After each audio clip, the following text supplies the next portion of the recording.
Hey guys, in this video, I will show you how to connect the OKX wallet with Hamster Kombat. Alright, so let's begin.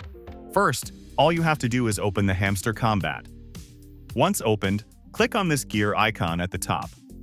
Then tap on this Choose Exchange option, and all of the available exchange will be displayed on your screen. Now, select OKX from the list and tap on it.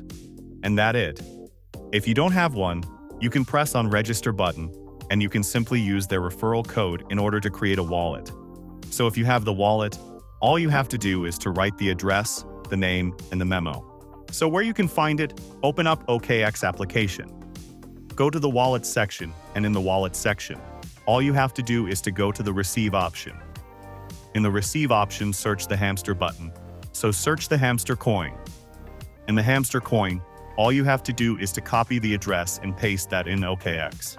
So that's basically how you can connect the OKX wallet with Hamster Kombat. So that's all for this video. Consider subscribing if you find it helpful, and I'll catch you in the next one. Thanks.